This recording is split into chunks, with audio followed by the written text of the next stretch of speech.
All right, ladies and gentlemen, we're back with Joel Rosenberg, a New York Times best-selling author, and his latest, The Third Target, the Israeli Elections. I know I'm not supposed to hold up books, but I want to hold this book up. All right, I'm going to get to this in a second, but we ended on the Israeli elections. There was a story, and you could probably know more about this than I do, that Netanyahu, some irregularity in Likud or whatever. Do you think Obama is working in any way possible behind the scenes to, if he can, sabotage the re-election of Netanyahu? And what's the popular sentiment in Israel right now? I would say absolutely to that first question, but it's behind the scenes and it's quiet. Meaning, you look at this Palestinian resolution at the United Nations Security Council. This is tailor-made by the President of the United States. I mean, not literally, but effectively, divide Jerusalem, roll Israel back to the 67 borders, force Israel to make a deal or else. But why didn't the United States back it? The reason they didn't back it, in my view, is because it would, right now, at this timing, it would help Netanyahu. So I think the United States came out against the resolution. They're waiting. They're hoping that Netanyahu will lose and lose big. It's not possible that he would lose big, but it is possible for the first time that I remember in a while that he could lose control of Israel.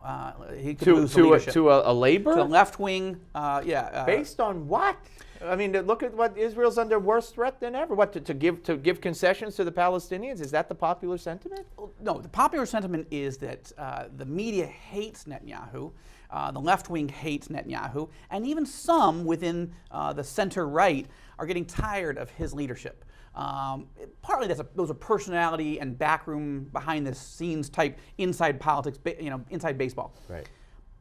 But the reason Netanyahu will win, if he wins, is because the nation decides, listen, for whatever we think about him as a leader tactically, he's the only guy who can protect us right now. Yeah. And that's the case that he's making. And it's a good case because it's hard to picture any of these other leaders. And I've met many of them, not all of them. I can't currently picture them as defending Israel against Israel and ISIS. Yeah, no, I couldn't imagine it. And Iran, you mean Iran and ISIS? Iran and ISIS. No, neither could I. All right. Your book, The Third Target. All of your novels are so, you can't put them down. They're thrillers, and they're page turners to me because they're based on what's going on in the world. So, and a lot of the times you read it, you say, oh my God, this could really happen, God forbid, in many cases. So talk about The Third Target. Well, The Third Target is a novel based on the theory of a New York Times foreign correspondent. He hears a rumor that ISIS has captured chemical weapons in Syria. He asks his editor if he can go in and interview the commander of ISIS on the ground. The editor says no. He and his colleagues go in anyway, and all hell breaks loose. They determine, ISIS won't tell them if they have chemical weapons, but they threaten a genocidal attack. And the question becomes, with ISIS trying to bring down the Syrian government and the Iraqi government, what's the next target? What's the third target? And when I began writing the novel last year, no one had ever really heard of ISIS, not my publisher anyway. And they were like, maybe you should come up with a fictional terror group. And I said, no, this is coming. The next 5 years or so, I think this is going to be a major issue. And I want to get out in front and help people imagine, what if we don't deal decisively with it? What if we treat it as a JV team?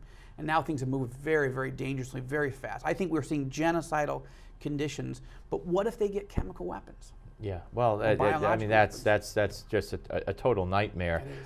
Do you see a scenario where Israel, in order to preempt and defend herself before push comes to shove, and Obama with a wonderful, was it a Christmas message? I mean, it's the Christmas message you would have hoped you heard from Obama, where he talked about Christians and how they're welcome in Israel and how they're being abused in the Middle East and persecuted and killed.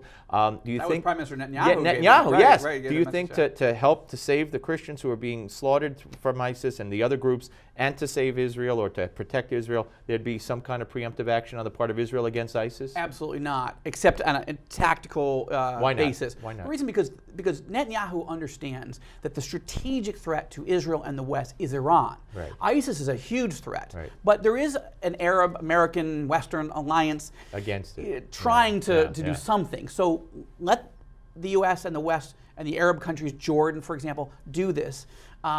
Israel has to keep its eye on the ball, and that is the Iranian nuclear threat. Yeah. Well, I'm not going to ask you how the whole New York Times say, and it's interesting because there's a former New York Times Pulitzer Prize winner, who has now compared Israel to ISIS or ISIS to Israel or vice versa, and it just unfortunately it's reprehensible. He's not alone. To do Yeah, that. but I can't wait to read it and see how it all turns out, folks. It's the third target by the great Joel Rosenberg. There it is on your screen, out now. So get a hold of it, and I promise you won't be able to put it down. Joel, thank you, Steve. Great to see you. Thank you, and keep up the good work because we need your voice. All right, folks. So when we come back, the founder of Palestinian Media Watch, Itmar Marcus. Wait till you see what the Palestinian government and their media is up to now. But remember, construction workers in Israel are the biggest impediment to peace. We're coming back.